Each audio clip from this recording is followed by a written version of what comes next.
Welcome to Dub Turbo 2.0. This will be the first tutorial video. We'll walk over the basics of all the elements. You guys brand new to beat production, you'll appreciate this the most. Some of you that have already been through a few DAWs or beat production tools, you might want to skip to the more advanced video, which is video number 2. However, for this first one, we're going to learn how to make a beat. We encourage you guys to watch, listen, and then pause. Do exactly what we do to replicate it, and you'll understand music theory, bar structure, beat patterns, melodies, sort of all at the same time on a kind of subliminal level as I teach you guys, and you're just doing and watching and doing and understanding through the process and going, aha, I get it. And then as of the second video onwards, it should be very interesting for you guys, and you'll fast track this and be able to max out the use pretty quick. So what we'll do first is understand this top part. Most of the stuff's pretty easy. New, simply opens a new canvas, open. We'll open a file that you've made, which we'll go over later in the video. Save as. We don't have a save and a save as, just a save as. And you can keep overwriting the file, or you can make versions of it. So you want to keep the bar 1, beat 1, first version that you made, save it as version, 1.dub project, and then as you keep working forward, you can do versions or keep saving it over itself. The views, you won't be able to see because I'm only recording the space on my monitor that shows Dub Turbo, not the whole screen, but this is the normal view that we're on now. Blackout view will make your background on your desktop black, so there's no distractions behind the app. However, the app won't change size, it'll remain the size, and then full screen will stretch the app to your limit, whatever it reaches first. So if you have a wide screen, it'll probably be vertical. Anyway, file name we've added now, so you know what file you're on and what's open. Metronome. This works in tandem with our tempo. So if we turn this on right now and press play, we're going to hear a ticker tick away at 120 BPM, and BPM stands for beats per minute. So you'll hear 120 in 60 seconds. Okay, and that depicts a lot of what the music that you're going to develop will sound like. We'll go over the tempos that are most commonly used in the different genres later in the videos. Right now it doesn't really matter. We'll stick to, say, 101. So go ahead and change yours to 101. Just click in there, press 101, and press enter.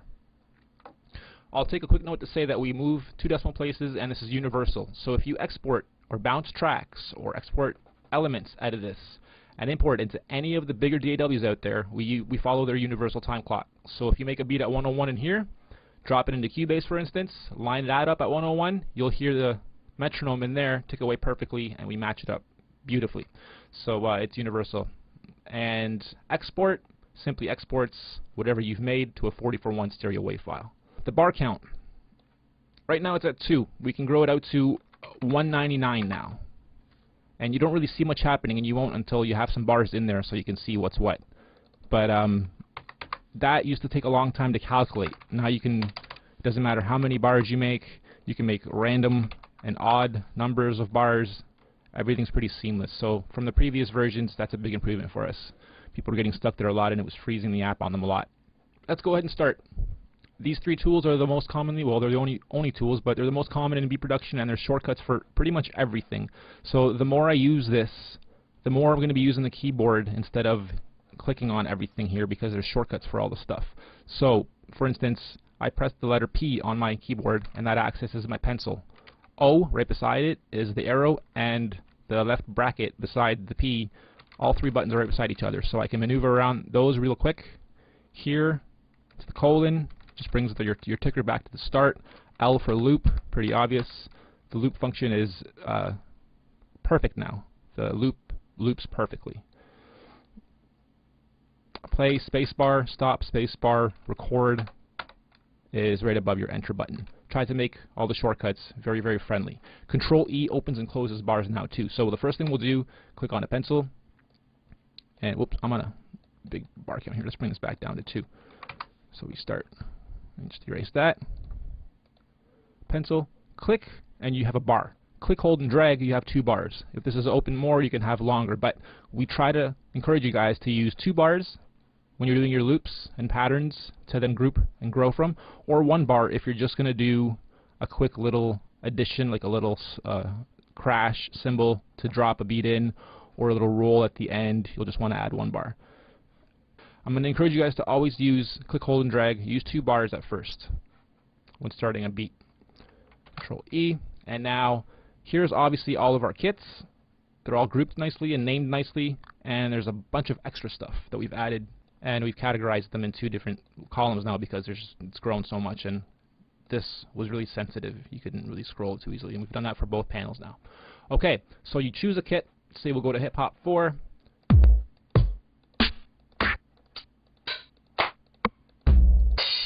Cool, right? All of those have volumes too, so you can master the kits further than we have. If you think something's too loud or too quiet, you can move that down. These same pads are triggered by the keyboard you type on. Numbers 1 through 0 on your keyboard. If you're using the keyboard on the right versus the one on top, you desktop users, then make sure your number lock is on for that to work. And then you can also preview them again here. So as I'm building, if I forget what's what and I get a little confused on down here, I can just go, okay, that's right, that's my clap, boom. And it's obviously spelled right out for you. But try to make it as friendly as possible for everybody. So we'll start off with a 101 BPM beat. Turn that off. And we'll do a little hip-hop beat.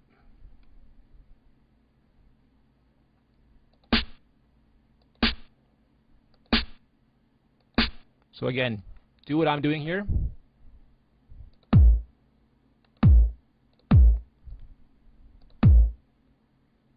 And you'll have a very, very simple hip-hop beat to start off with.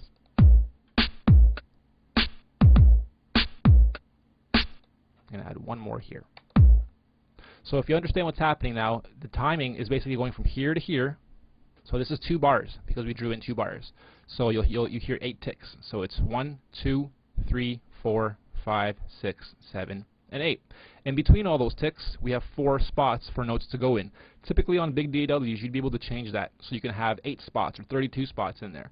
We don't do that as a choice to change quantizing. However, what you can do is simply double up your tempo and then draw bars twice as big and work with them that way to split it up. So it's kind of the same thing. You just kind of have to trick out the app.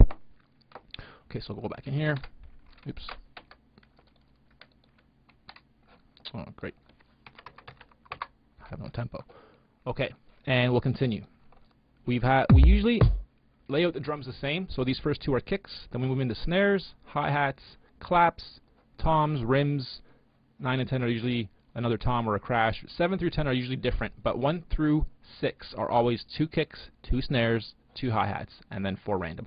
That means when I make this beat and then change up the kit after, it's going to remain sounding cool and the same, and I don't have to go in there and switch up, okay, now the kit's on 7, and then, you know, it's all different per kit. Everything's pretty much the same. Once you get down to the voxes and the effects, it's obviously different. But for the beats and for the drums, it's all pretty universal.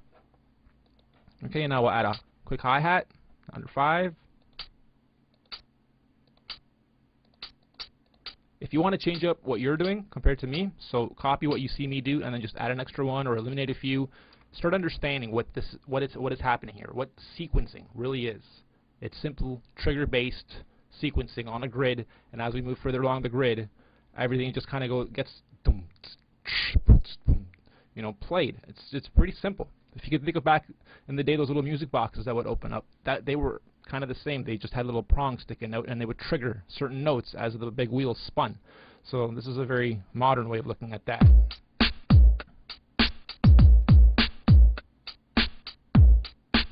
Notice the loop is now perfect. You can turn the metronome off now. That second one, I can do a few things here. I can simply copy that down now, or I can create a new pattern. So I'm on Hip Hop 4, and I have Crunk 2 on channel 2. If I hold down Shift right now, I click on them, and then hold down Shift, and then click, hold, and drag downwards. Now I have 2. So now I have that same pattern on number 2. And here I can change this up so it contrasts that one, or I can leave it exactly the same so it doubles. So now we'll have that same beat going twice. Sometimes it's too much, you'll have to lower one, or like I said before, change it up so that it's a little bit different. Hi-hats, we'll just turn those almost right down. That's really powerful. We'll turn that right down. Maybe move it over a couple, just so it's different.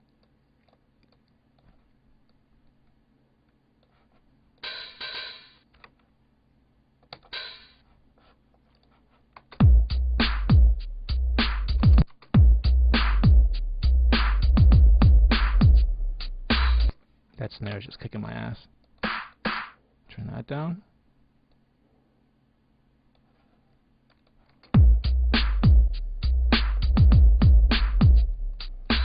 Okay, so I'm pressing spacebar every time I want to start and stop it.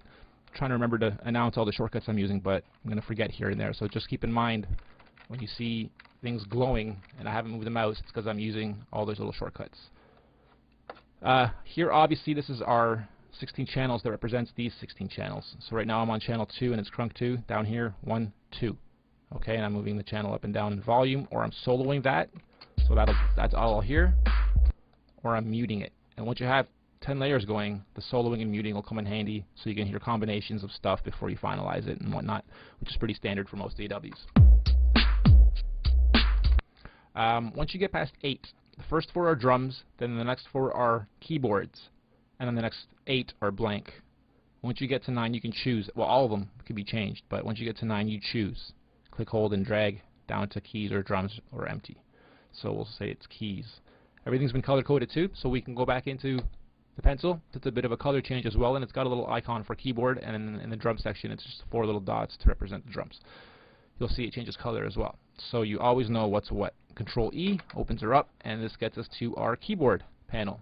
And same thing, we've categorized them here, and everything is opened as far as the folders go now instead of having them in folders. It's just nice and easy to see everything up at front.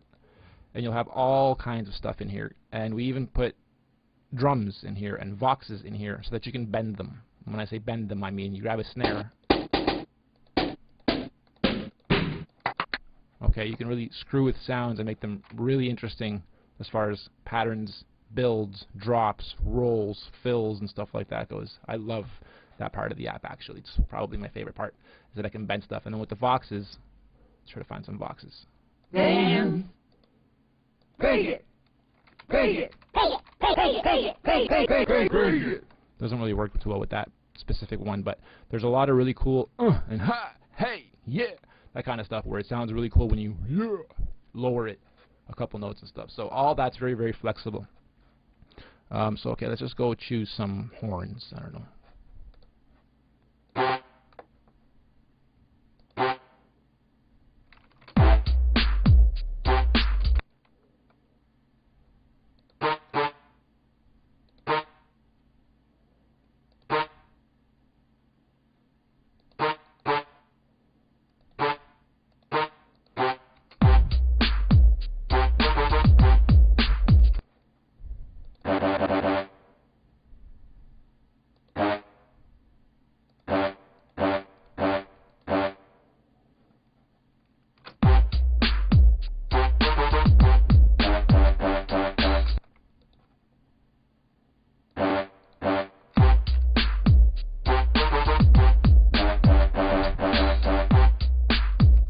Nice and simple. All that can be changed. By the way, let's go back in there for a second. Control E. So I laid it down. Let's see. I'm like, yeah, that sounds kind of cheesy. Let's change it up. Boom. 3.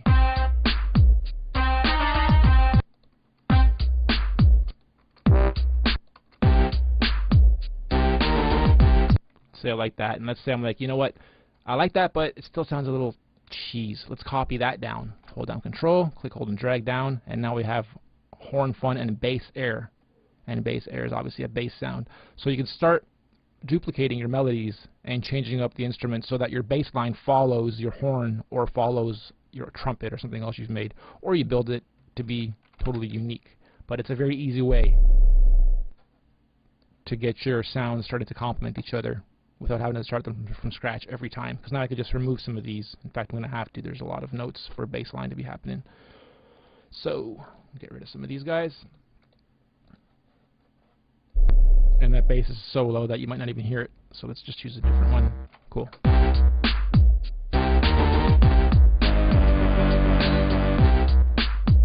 Not bad. Keep going. Oftentimes, most producers will tell you it's almost like an artist drawing. You kind of see what you want it to look like once you're done, but you have no clue how you're going to get there. But you know it's going to sound good. You know the patterns in your head or whatever's kind of fumbling in your head. nothing's really set, so it's not like before I started this track I know exactly what it's going to sound like and I'm just going to go ahead and do it. You'll go through that too. Everything's a creative process, and it's all, hey, that sounds great, or that's crap. Let's get rid of that hook and start something else. And so having said that, a lot of it's exploring the sound kits in the sound library. Some of the sounds are short, sweet, some of them are longer. Unfortunately, it's not sustainable samples, so it doesn't matter how long you hold the note for, it's just going to trigger the sound and play it, and that's that. So we've made everything very diverse, and you have a lot of variety of stuff that's short, long, panned, echoed, not echoed, raw, and complementing itself. Once you have a lot of layers going, it's really, really full and stereo imaged and nice right from the get-go, so you don't have to worry too much about the mastering and compression process afterwards. We do a lot of that for you right up front because the kit library has been built that way to be very flexible for you. Okay, so let's continue finding a good bass here. It's not bad. Probably have to turn it down. That's the horn. There it is.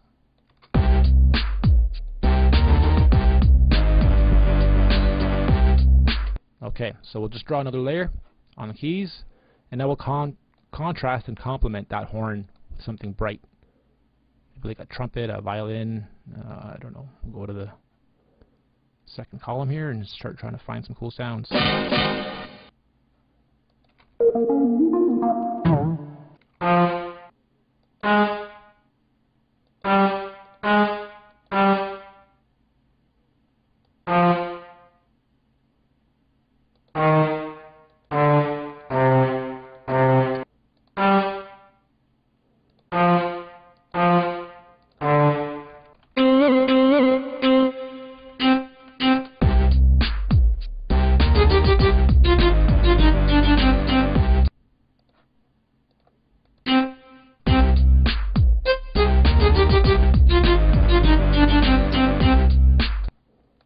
Okay, coming out kind of pretty cheesy, to be honest. I'm not too fond of it, but just for the sake of the tutorial video, we'll keep going with it.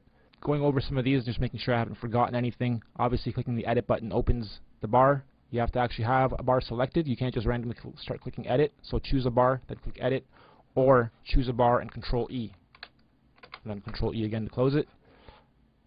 The loop is pretty self-explanatory. You click on loop, it gives you nodes that you can drag. So let's say you only want to hear this part, and loop just this little tiny bit.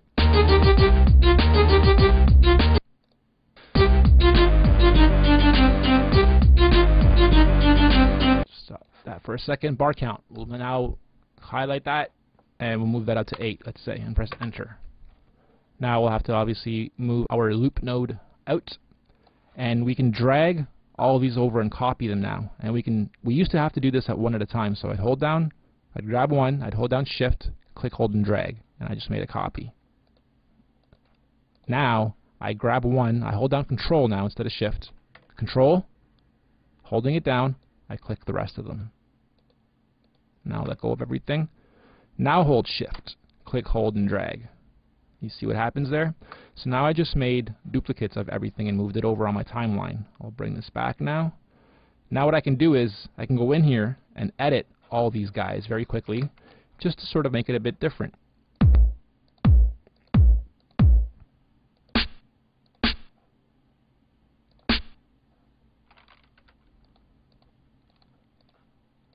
And we'll kind of try to do that on all of them.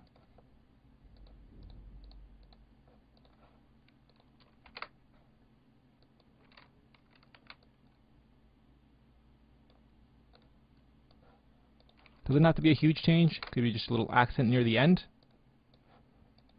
And I'm being really fast and random here, so this might not sound all that great, but it probably will still sound half decent. Okay.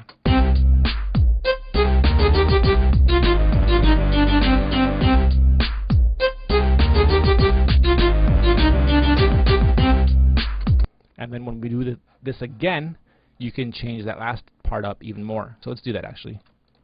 Again, I'll do really small changes just so you guys are getting it. Okay, I held down Control, I clicked on everything, I let go, then I held down Shift, click, hold, and drag everything over to copy it.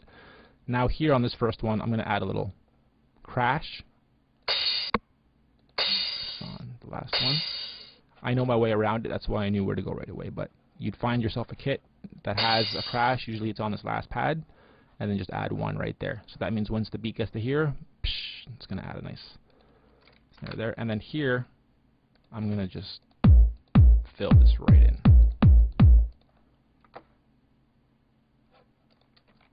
And then I'm going to erase these guys, leaving room for the kick drum up here to go and then back to here. Okay. I'll be very untraditional here.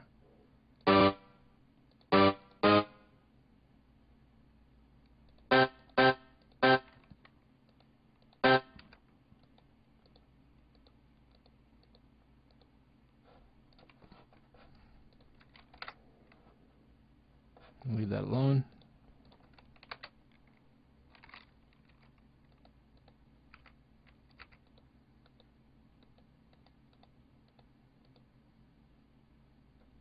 In fact, I'm just going to get rid of all of them except for 1 there and 1 at the beginning. Okay, so now we have a nice 8-bar loop going.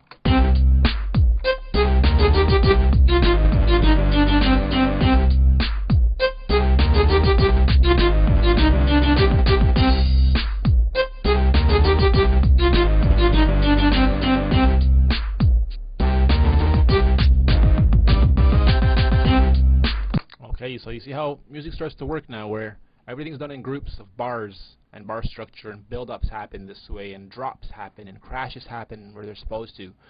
This is sort of the basic fundamentals of music. You're changing the tempo, you're adding different beat structures, and you have house. Kind of works the same.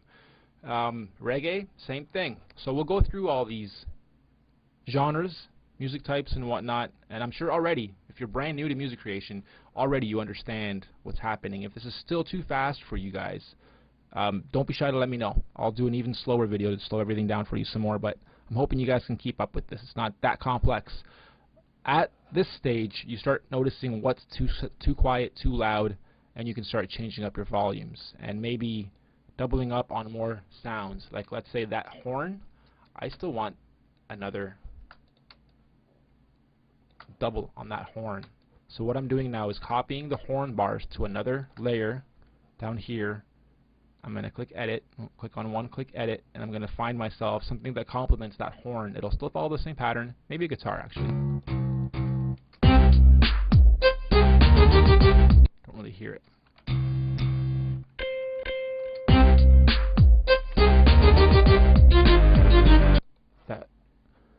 That first horn is way too loud. I'll also say that a lot of the instruments have been recorded way higher than normal because I'd rather have you guys mix down than not have enough volume per instruments. So you might find that your drums are nice and lined up and all your instruments are way down in these levels, and that's fine. Don't worry about that. It's not untraditional at all.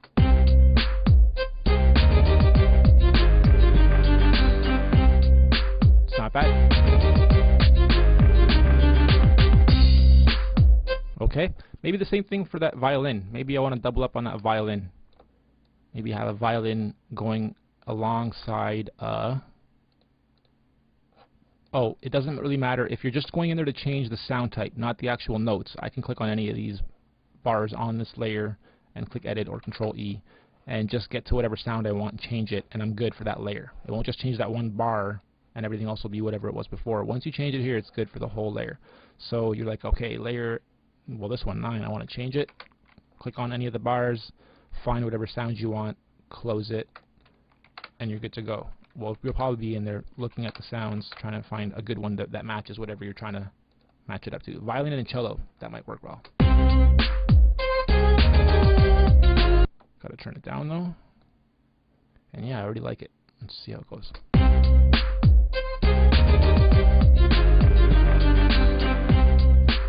Another thing you can do, I should have saved this, or I should save this for the advanced video, but it's not that advanced, is chording. If you know how to chord, and we have chord charts in the members area as well, I'm going to make new ones too that go over actually all of the chords, all the majors, all the minor, everything. You can chord very easily.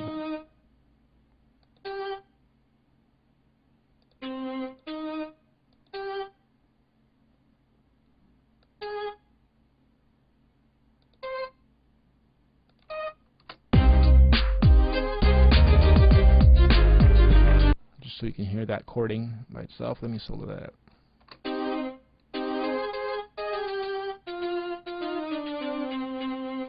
Okay, so you can chord really nicely. Because the samples are trigger based, not sustaining samples, the chording won't work on everything, obviously. And not every instrument sounds good chorded.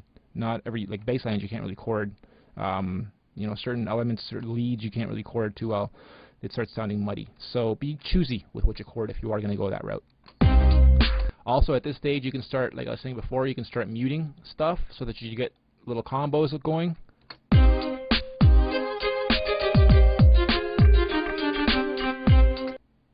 Sounds kind of cool. You can mute those, just get the horns and the low end going.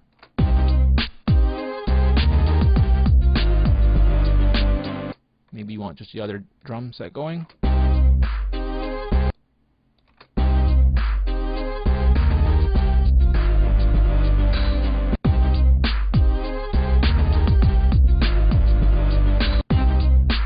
So there we go. I'm going to leave it there for this video. Hopefully you guys did what I did and you have the same beat going on. What you can do now is save your file. So we'll do that as a last step and then open it. So we're going to save. It'll just give you a little warning saying make sure to add your .dub project file extension. Don't remove that. I'm just calling it dub test .dub project. You guys can call it whatever you want. You can save it wherever you want on your computer. Just make sure to remember where it is so you can find it after when it comes time to reopen it. Okay, so we saved it.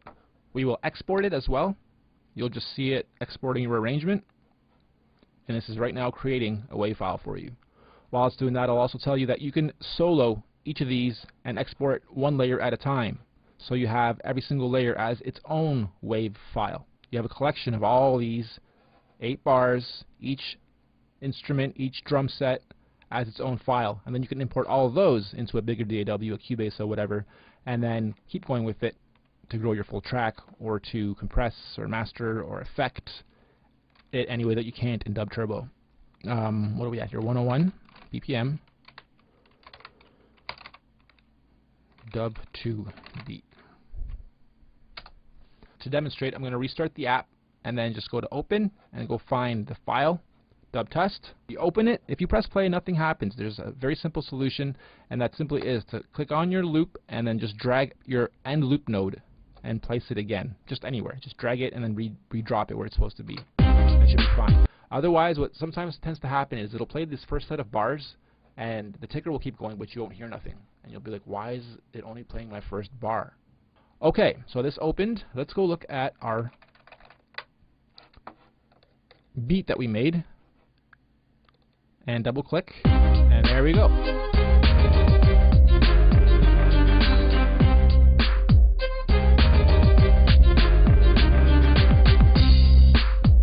So even that right there, I can go and sell this. Not to say it's a hot beat and people will line up to buy it. I'm just making a point. That's how easy it is to make a beat with dub. Quick 16 bar or 8 bars. I'm going to grow this to 32. And now very quickly just show you guys, you know, even at 32, actually screw it. Let's go to 64. 64 bars is enough for a verse and a chorus. Depending on what tempo you're working at too, that's different. And there's no quantizing yet, so that's still even more different. So we can structure out a quick 16 bars at first for an intro or your chorus, and then this rest could just be a verse. And the verse could be the same thing, minus maybe the second overlay of drums,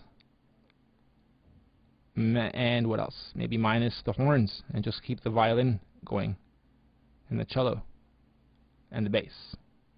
Okay, so a little change up, and boom, you have yourself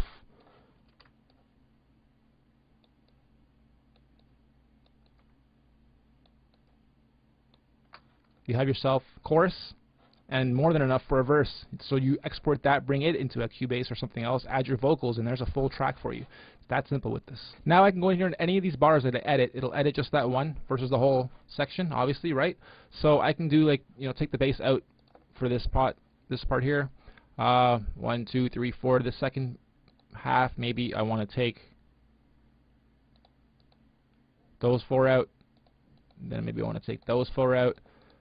You'll start getting creative with how to lay out and structure the arrangement. And you'll notice that once you get out of this and into Cubase or something else, once you import this, you can literally drag any little bit together and string your whole chorus out of that. Or maybe you like, you just did a little bit something different right there, and you really like that, and you want that to be your bridge. So you export and pull that bit and loop that a few times to create your bridge. So it's very, very easy to work with dub and other DAWs. Cool. Hope you guys have enjoyed this. Sounded informative. Hope I didn't miss nothing. These guys here are just joggers. So instead of opening up the bars, clicking on a bar and pressing edit and choosing something, if you want to just go one by one, you can just scroll them here. And then same with the keyboard layers. If you want a keyboard layer, scroll them here. If you're on a keyboard layer and you hit the drums, obviously nothing will happen. So don't be wondering what's going on. Why don't I hear nothing? You're on a keyboard layer. You have to be on a drum layer and you'll hear. And then even then you have to know what you're on to hear that kit that you want to hear. And then if you're on a drum layer and you hit keys, you'll hear the metronome. It's not recordable, it's not a sound, it's just to indicate, hey, you're on a keyboard track, silly. I mean, you're on a drum track, silly. Stop hitting the keyboard. You're supposed to be over here. Okay? Cool. See you guys in the more advanced video, video number 2. See you soon.